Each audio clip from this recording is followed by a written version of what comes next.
Infância. Vamos continuar o nosso estudo sobre a criança, que é um símbolo escolhido por Jesus para simbolizar conquistas espirituais fundamentais. Como nessa passagem, lá em Mateus 18, versículos de 4 a 6, em que Jesus deixa claro: portanto, aquele que se tornar humilde como este menino, este é o maior no reino dos céus. Os discípulos haviam perguntado quem era o maior no reino dos céus, e ele respondeu: aquele que se fizer humilde como esse menino. E continua: e qualquer que receber em meu nome um menino tal como este, a mim me recebe. Mas qualquer que escandalizar um destes pequeninos que creem em mim, melhor lhe fora que se lhe pendurasse ao pescoço uma mó de azenha, uma pedra muito grande, e se submergisse na profundeza do mar. Olha que frase preciosa, o quanto ela nos ajuda a perceber, a distinguir o ser humano como uma criatura cujos atos condicionam a sua forma de pensar e cuja forma de pensar condiciona os seus atos, fazendo uma prisão para o ser, da qual é muito difícil ele sair. E quando ele já não consegue sair, quando a vida se torna inútil para ele, ele morre, ele é retirado dessa vida para começar a avaliar no mundo espiritual, reprogramar uma nova vida. Mas o que é uma nova vida? Uma nova vida é apenas dar um outro corpo para um espírito? Mas como essa vida será nova se ele continuar com os mesmos padrões, com a noção clara de quem lhe fez mal e as mágoas que essa condição propicia, uma noção clara de quanto ele fez mal para os outros e pesado na culpa que essa condição propicia? Como ele pode inovar, se transformar, ter uma vida nova com essa condição toda? Aí surge a infância como mecanismo, como aspecto fundamental do plano pedagógico de Deus. É lindo a gente pensar nisso, pensar nas inúmeras mensagens que a criança é portadora. Uma criança, um bebê, quando surge num ambiente, ele modifica tudo naquele ambiente.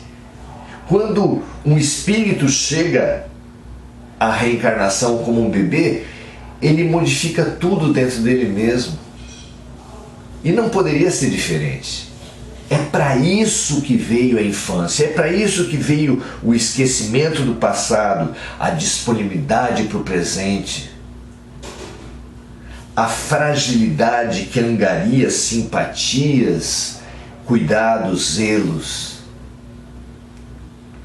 mas que, lamentavelmente, nós não temos aceito esse convite. Nem todos nós, particularmente nós que nos encontramos ainda encarnados nessa última fase de transição planetária da Terra, não temos percebido e aceito esse convite.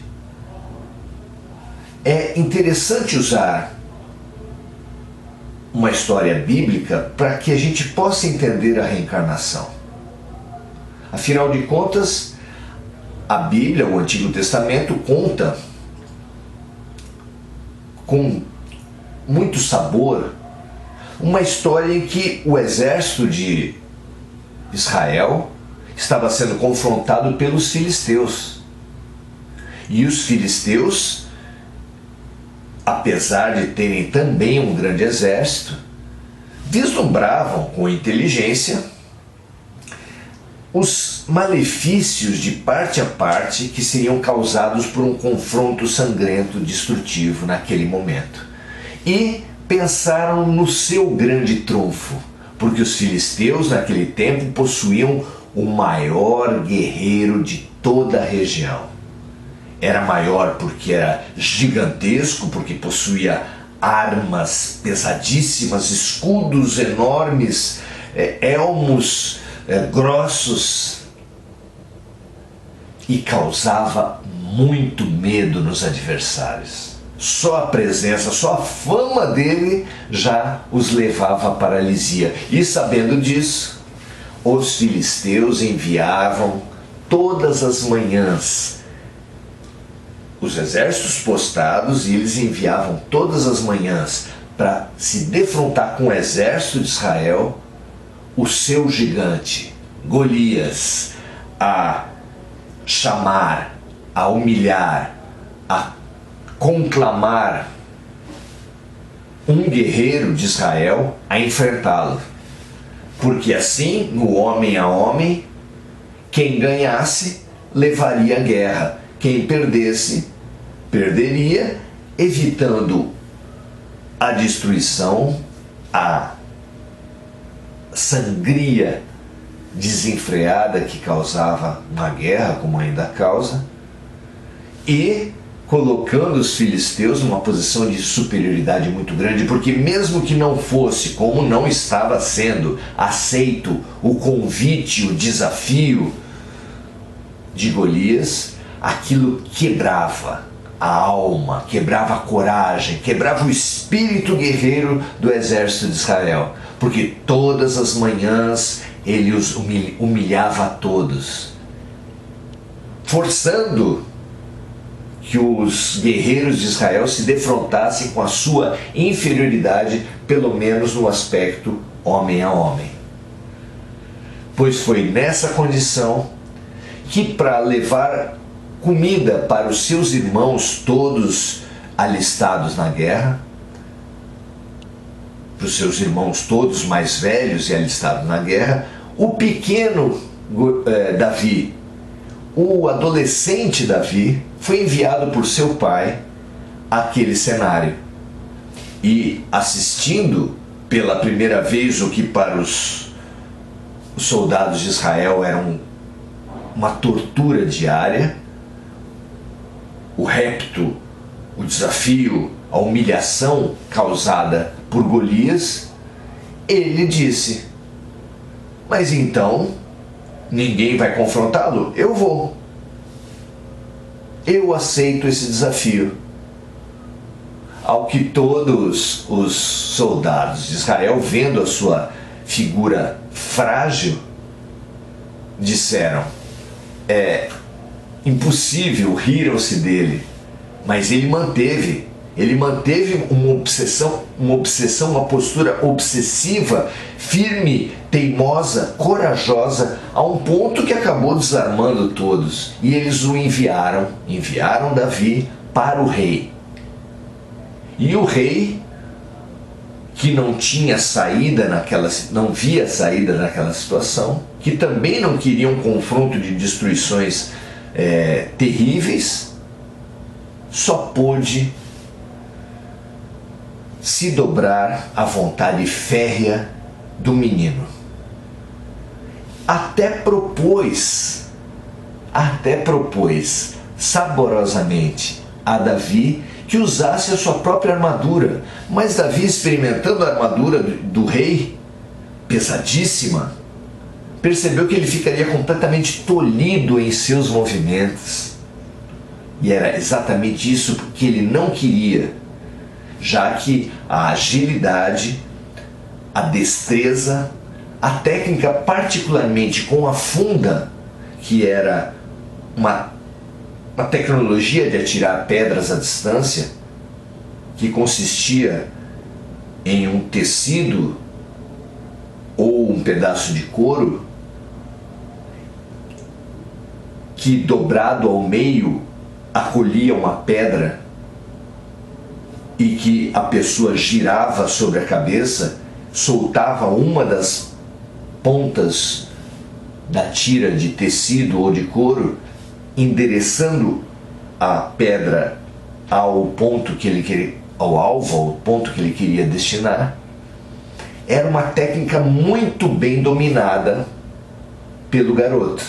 Nas suas brincadeiras, nas suas situações de pastor, ele já afastara diversos inimigos naturais do rebanho com esse dispositivo e se tornara habilíssimo nele, o que poucos sabiam, ou praticamente ninguém, e especialmente Golias. Quando, enfim, Davi se apresentou numa manhã em que mais uma vez Golias defrontava todo o exército judeu e israelense, todos riram no exército da Filisteia, e particularmente o gigante humilhou mais uma vez, ainda mais, a nação judaica. Mas quando percebeu que era aquele mesmo, era aquela mesma situação, então pôs-se em posição de combate. Foi nesse momento que ele recebeu uma pedrada no meio da testa, com tanta força e tanta precisão, que demorou alguns segundos para se dar conta do que tinha acontecido, mas não conseguia porque o seu cérebro não funcionava mais, e ele desabou pesadamente sobre o solo do deserto, caindo e atestando a derrota do exército filisteu. Quantos símbolos há nisso sobre a reencarnação, sobre a infância, sobre a idade adulta? Porque realmente nós, guerreiros, orgulhosos, que baseiam sua postura na humilhação, nos tornamos pesados demais com as nossas armaduras, as nossas armas, com a nossa arrogância.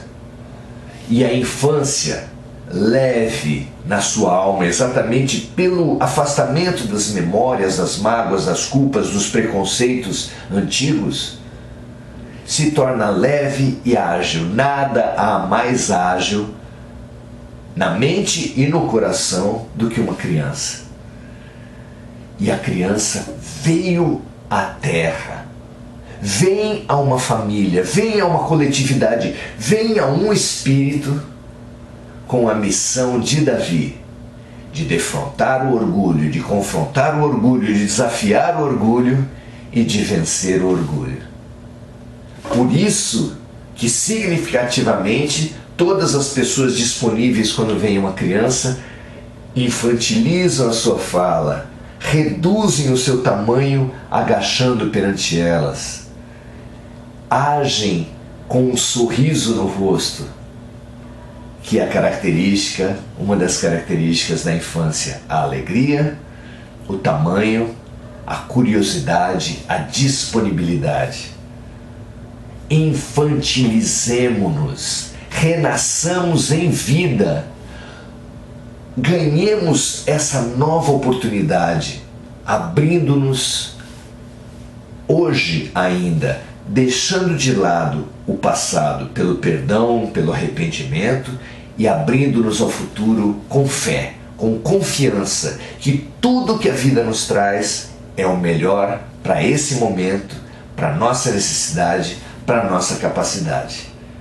Sejamos crianças, porque quem não nascer de novo na matéria e no espírito não entrará no reino dos céus. Assim seja, um grande abraço, até a próxima.